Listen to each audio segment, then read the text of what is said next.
latest project? Yeah, that one, it's yeah, I think pretty much the latest project. I was mentoring 30 designers as part of this program. I think through about maybe five to 6 weeks around there. So through the whole 5 to 6 weeks, this process of mentoring went through a lot of designs, a lot of critics, a lot of iterations, and finally the National Gallery Singapore that runs the Light to Night Festival finally selected one of the designs. And so the student went ahead with that project, and everything was fabricated just over the weekend. So I think right now it's one of the first week of the festival. Very exciting. The work looks great. It's a different kind of satisfaction. Yeah. How did you get into mentoring? I know like you've had some very good projects done. So is that how you got into mentoring? Okay, yeah. So this one was, I think 2 years back, I was the one designing the artwork for the festival. And then when this year came about, I actually proposed, why not, I mentor some of my students for this project because I've done it before. I wouldn't mind doing it again. It's just that I realized that maybe someone else would learn a little bit more from it as compared to me. If I were to do it, yes, I would still learn something new. Every project is different, but I think maybe for a student's perspective, it would be pretty much quite eye-opening. And hence I propose not myself doing it, but the students actually doing it, and I'll mentor them through the process. So yeah, the gallery, the National Gallery Singapore was all right with that proposition. So I think that's how everything got started, and I'm glad it's over. How did you feel? Like at first you were the artist himself, and then now you are mentoring not just one but 30 of them. How does it change your perspective doing doing the same thing but having different profiles? Yeah, I think there's a certain fond feeling when this thing comes to fruition, and when you see the student actually being delighted in seeing such a work being fabricated. We're always working off our screens, looking at all the illustrations and doing it, and finally when you see it fabricated 10 meters wide and all, it's really huge. There's a certain satisfaction that comes from the student because this is their first time doing it, and that satisfaction translates to me in a certain delight. I see someone learning something for the first time, being happy, and that makes me happy. How do you feel on the challenges in this case, like doing the work process? Yeah, I think the challenge in such mentorships is slightly different if you were the artist yourself. If you were the artist or designer, the challenge is in the creation of the work, negotiating with stakeholders, negotiating with the fabricators, curators, co-collaborators, and everything. But as a mentor, the challenge is slightly more indirect, whereby you know how to make the work better, you know how to improve it to solve problems through certain solutions, but you don't give it directly because you want the mentee to learn through the process. And that's a different kind of challenge because it's a push and pull. You have a certain timeline, a deadline that's looming ahead. Everything needs to be done by then. And you got to hold back yourself from just doing it yourself. You want to allow the mentee or student to learn through the process. And so I think that push and pull of helping and guiding, is a kind of a challenge in this situation. But it's all good, it's not a big deal. Will you be going into mentorship further on? Yeah, I think happy to do it, maybe depending on what opportunities in industry comes about. But most of the time, if I'm keen to mentor and allow students to do them, but it has to be appropriate. Some projects might be a little bit too difficult for the mentorship. So probably that one I'll be happy to take it myself. But if there's any project that's suitable for students, whereby it's not too easy, not too impossible, somewhere in between, I think those projects would be suitable for mentorship, and I'll just push for that.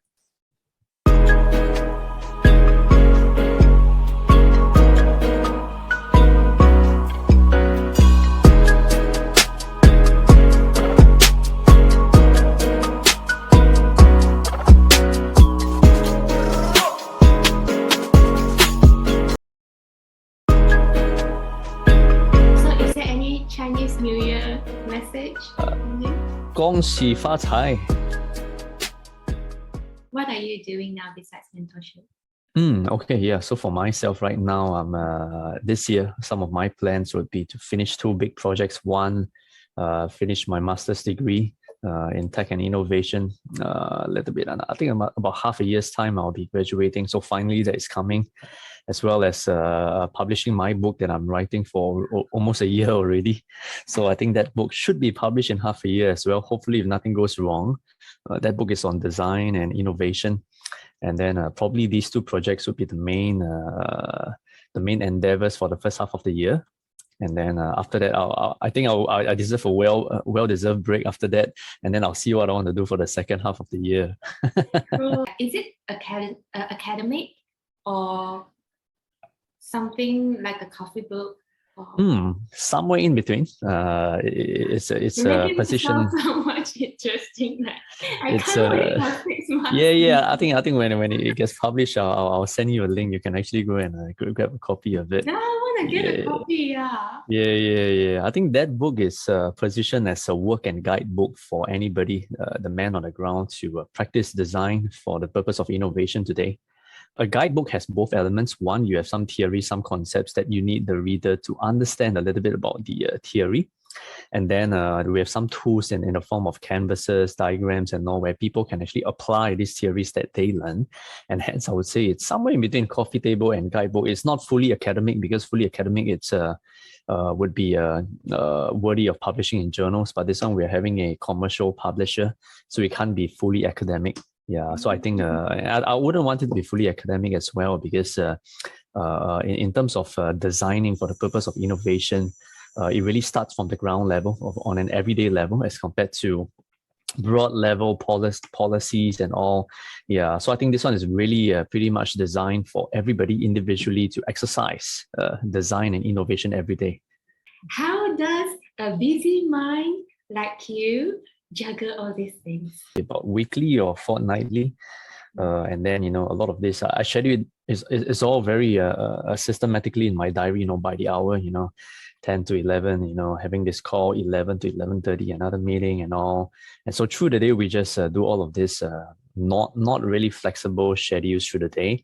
And everything by the end of the day, whichever things that I have not done, but I need to do, I'll just do it in the evening to make back for all the business in the day. Yeah, but of course, sometimes if we are more productive, we have more luxury with less appointments in the day. I can have the evening off. That's fine. Yeah, but we're all hardworking anyway. We're fine if our evenings are gone. Yeah, and I love this saying that when you are so passionate about something that you are doing, you don't actually find it as a work. You just find it as something that you can do every day because it's not work. Yeah. I think surely, like coming from the mouth of a prolific painter like yourself, imagine if you do not like painting, how would you actually put in that extra brush stroke in it, put in that extra hour into a painting, even spend one too many hours just contemplating, is the painting done or should I iterate a little bit more? Yeah, and I think it's not everybody have the luxury of liking what do they do. So I think that's something that we're all privileged in some ways. Yes, although I won't say like this journey for all of us is always smooth, but I think the will to hold on to it is also the fun of it, because you can't just have a very smooth sailing art journey. It just doesn't make us excited to what we are doing, right? You need some challenges, right? Yes. we all need various kinds of challenges. Like, for example, in the context of art making or design, a very basic challenge can be in the form of a deadline. Take, for example, if you have a painting commission that doesn't have a deadline, sometimes we wouldn't complete it at all. And sometimes on the flip side, we have projects like, okay, you're going to be doing this painting and the deadline is 2 weeks' time.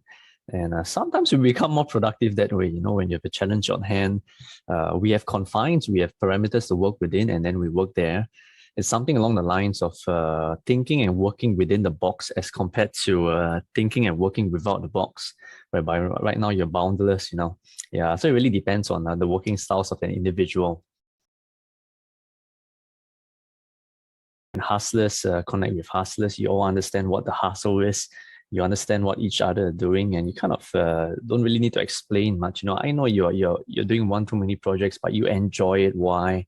And likewise for me and hence, that's a certain way that we connect with like-minded people. Yes, that's true. and then just get more creative things done to not just immerse in our own world. I mean, like it is important, but it is like a balancing of it is also equally important. Yeah. I think the term for it is like applied art, not art making, but and we have applied art. always got the right terms to describe. Well, I mean, I'm an academic, right? Yeah, I really learned so much this morning. Yeah. Oh, likewise, lovely to speak to you always, with all of this positivity, this energy, especially it's just early in the morning, but I think we're all learning on a daily basis. Yeah. Yes, learning and sharing and learning, and I think that's what makes the whole thing fun. Like when I was younger, I would be more chiong. Well, I think you're still chonging now, man. But now I try to prioritize health. Like I don't paint till the wee hours. So just because now in this phase, I prioritize health and relaxation. Not so much, but trying to. But so does it occur to you as well, like in the past and now? Like, are you entering different phases in life? Oh yeah, I think surely I totally echo with whatever you mentioned. When we're younger, we're, for lack of a better word, we chiong.